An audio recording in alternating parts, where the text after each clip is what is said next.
कैसे हैं सभी लोग? सब बढ़िया? मैं हूं आकाश जैन और हम अपना डिस्कशन कंटिन्यू करते हैं क्लास 10th साइंस से केमिस्ट्री के chapter metals and non metals पर। अब इस वीडियो में हम डिस्कस करने वाले हैं केमिकल प्रॉपर्टीज ऑफ मेटल्स को। तो चलिए शुरू करते हैं। फर्स्ट प्रॉपर्टी से देखते हैं कि क्या है। फर्स्ट केमिकल प्रॉपर्टी जो है मेटल्स की वो है कि अगर मेटल्स का रिएक्शन ऑक्सीजन के साथ किया जाए तब क्या होगा। रिएक्शन विद ऑक्सीजन, वो ऑक्सीजन जो कि एयर से मेटल्स को मिल जाएगी। तो जब मेटल्स का रिएक्शन ऑक्सीजन के साथ होता है तब मेटल ऑक्साइड फॉर्म होगी। मेटल ऑक्साइड जो फॉर्म हो रही है वो बेसिक नेचर की होगी। चलिए इसको समझने के लिए हम कुछ एग्जांपल्स ले लेते हैं। पहला एग्जांपल मैं ले रहा हूं, यहां मैं ले रहा हूं सोडियम मेटल। जब सोडियम मेटल का रिएक्शन ऑक्सीजन के साथ होगा तब क्या फॉर्म होगा? Sodium oxide. चलिए एक और एग्जांपल ले लेते हैं। से हम एग्जांपल लेते हैं पोटेशियम मेटल का। जब पोटेशियम मेटल का रिएक्शन ऑक्सीजन के साथ होगा तब फॉर्म होगी पोटेशियम ऑक्साइड। और लास्टली एक एग्जांपल और ले लेते हैं। एग्जांपल में ले लेते हैं मैग्नीशियम। तो जब मैग्नीशियम मेटल का रिएक्शन ऑक्सीजन के साथ होगा तब क्या फॉर्म होगा? तब फॉर्म होगी मैग्नीशियम ऑक्साइड। अब कुछ मेटल्स ऐसे भी होते हैं जो ऑक्सीजन के साथ रिएक्ट नहीं करते। इनमें एक्सेप्शन के तौर पर हम लें तो सिल्वर और गोल्ड ऐसे मेटल्स हैं जो कि ऑक्सीजन के साथ रिएक्ट नहीं करते।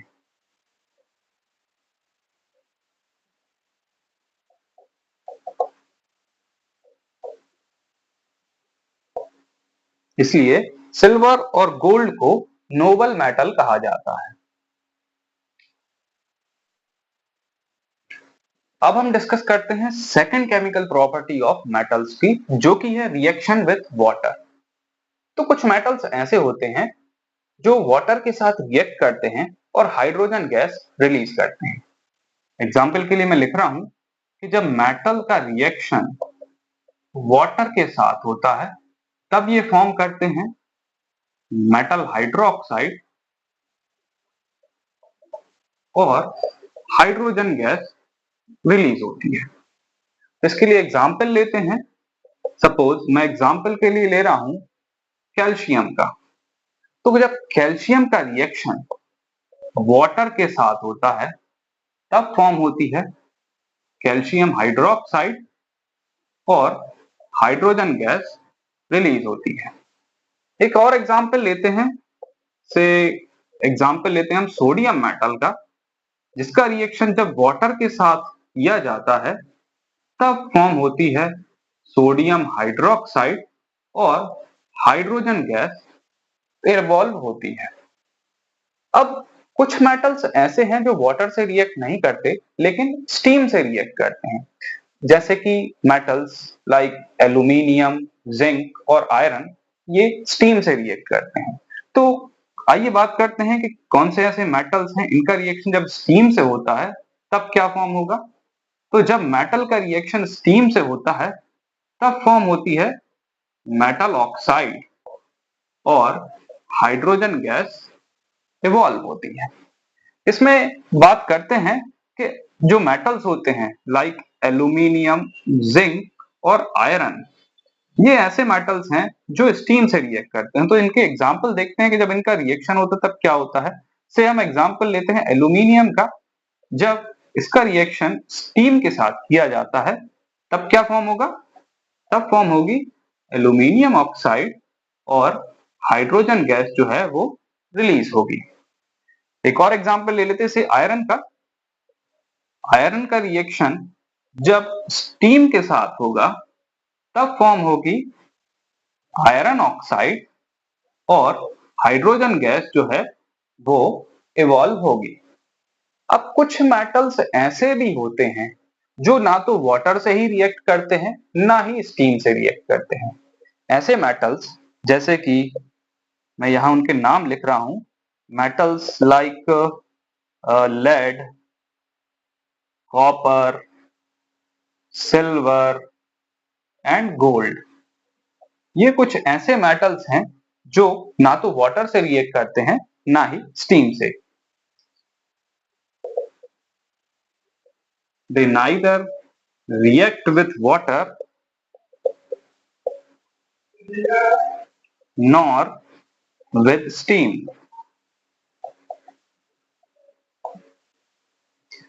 अब हम एक चीज और जान लें कि वो मेटल्स जो रिएक्टिविटी सीरीज में हाइड्रोजन से ऊपर होते हैं, सिर्फ वही मेटल्स वाटर से हाइड्रोजन गैस को डिस्प्लेस करते हैं। तो ऐसे कौन से मेटल्स हैं जो वाटर से हाइड्रोजन गैस को डिस्प्लेस करते हैं, आइए जानते हैं। तो रिएक्टिविटी सीरीज ऑफ मेटल जो होती है वो आपकी स्क्रीन पर है। इसमें आप देख सकते हैं कि ऐसे मेटल्स जो हाइड्रोजन से ऊपर हैं, जैसे कि potassium, sodium, calcium, magnesium, aluminium, zinc, iron, tin और लेड, ये ऐसे मेटल्स हैं जो कि हाइड्रोजन से ज्यादा रिएक्टिव हैं। और हाइड्रोजन से नीचे अगर जो मेटल्स की बात करें तो उसमें आते हैं कॉपर, मरकरी, सिल्वर और गोल्ड। अब हम देखें तो रिएक्टिविटी सीरीज में अगर हम पोटेशियम से स्टार्ट करें तो पोटेशियम मेटल जो होता है वो सबसे ज्यादा रिएक्टिव होता है। और जैसे जैसे हम रिएक्टिविटी सीरीज में नीचे आते हैं तो इनकी केमिकल रिएक्टिविटी, जो मेटल्स की केमिकल रिएक्टिविटी होती है, वो घटती जाती है और लीस्ट रिएक्टिव मेटल की तरफ हम नीचे बढ़ते हैं तो वहां हमें मिलता है गोल्ड।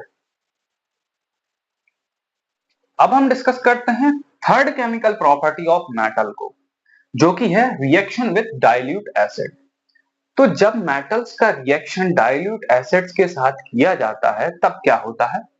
तो मैं यहां लिख रहा हूं कि when metal reacts with dilute acid, then क्या फॉर्म होता है, तब फॉर्म होता है मेटल सॉल्ट और हाइड्रोजन गैस जो है वो इवॉल्व होती है। तो इसके लिए हम कुछ एग्जाम्पल ले लेते हैं। से मैं यहाँ एग्जाम्पल के तौर पर ले रहा हूं से सोडियम मेटल। सोडियम मेटल का रिएक्शन जब हम डाइल्यूट HCl के साथ कराएं तब फॉर्म होगा सोडियम क्लोराइड और हाइड्रोजन गैस जो है वो इवॉल्व हो जाएगी। मैं यहाँ आपको फिर से एक बार याद दिला दूं कि सिर्फ वही मेटल हाइड्रोजन को डिस्प्लेस करते हैं जो रिएक्टिविटी सीरीज ऑफ मेटल में हाइड्रोजन से ऊपर होते हैं। ऐसे मेटल्स जो हाइड्रोजन से रिएक्टिविटी सीरीज में नीचे होते हैं वो हाइड्रोजन गैस को इवॉल्व नहीं करेंगे। दूसरा एग्जाम्पल हम यहाँ ले लेते हैं से मैग्नीशियम का। जब मैग्नीशियम मेटल का रिएक्शन हम डाइल्यूट HCl के साथ कराएं तब फॉर्म होगा मैग्नीशियम क्लोराइड और हाइड्रोजन गैस जो है वो इवॉल्व होगी। अब बात करते हैं कि हाइड्रोजन से नीचे जो मेटल्स होते हैं रिएक्टिविटी सीरीज में, उन पर इन डाइल्यूट एसिड का क्या इफेक्ट पड़ता है। तो metals like copper, silver and gold, ये ऐसे मेटल्स होते हैं जिन पर एसिड का कोई रिएक्शन नहीं होता, या कहें कि जब इन मेटल का रिएक्शन एसिड के साथ किया जाता है तब कोई रिएक्शन नहीं होता। से हम लेते हैं एग्जांपल कॉपर का। तो जब कॉपर का रिएक्शन हम से डाइल्यूट HCl के साथ कराते हैं तब कोई रिएक्शन नहीं होता। या फिर हम बात करें गोल्ड की, तो गोल्ड का रिएक्शन जब हम से किसी भी डाइल्यूट एसिड से HCl के साथ ही कराते हैं तब कोई रिएक्शन नहीं होगा। अब एक चीज हम जान लें कि जो सिल्वर और गोल्ड होते हैं ये नोबल मेटल्स कहलाते हैं। इन पर जनरली किसी भी केमिकल का इफेक्ट नहीं पड़ता। बात करते हैं एक ऐसी सॉल्यूशन की जिसे कहते हैं एक्वा रीजिया। एक्वा रीजिया क्या होती है। सो एक्वा रीजिया एक फ्रेशली प्रिपेयर्ड मिक्सचर होता है। 1 part of concentrated nitric acid होता है इसमें और 3 पार्ट्स होते हैं इसमें कंसंट्रेटेड हाइड्रोक्लोरिक एसिड के।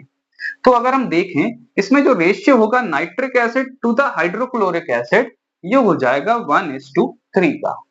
अब ये एक्वा सॉल्यूशन जो होती है ये किस काम आती है?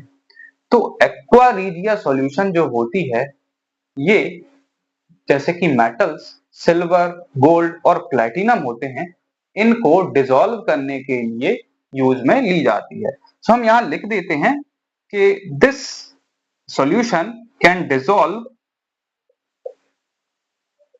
metals like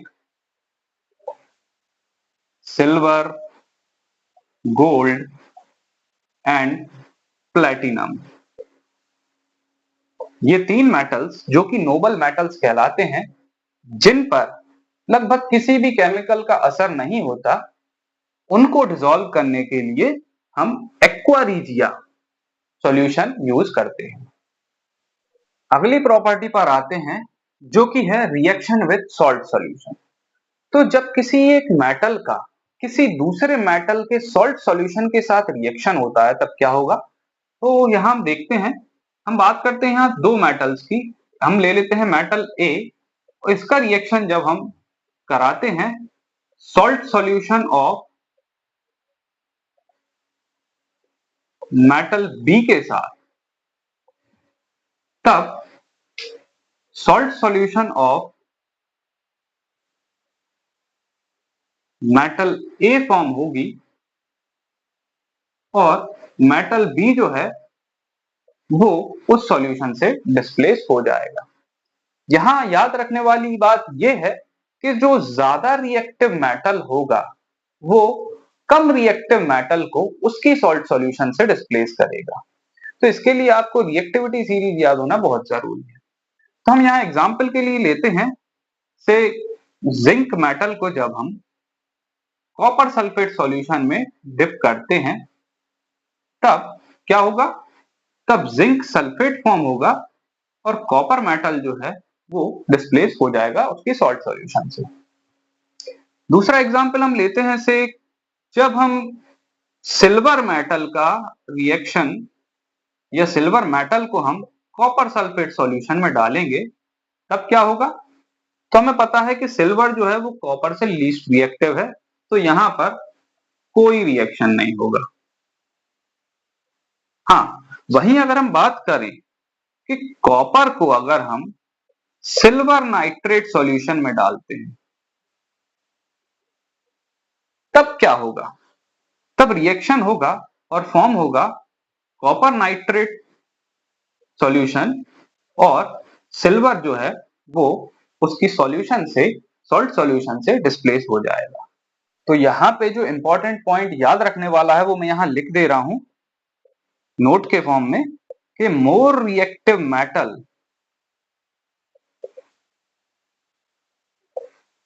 displaces less reactive metal from its salt solution।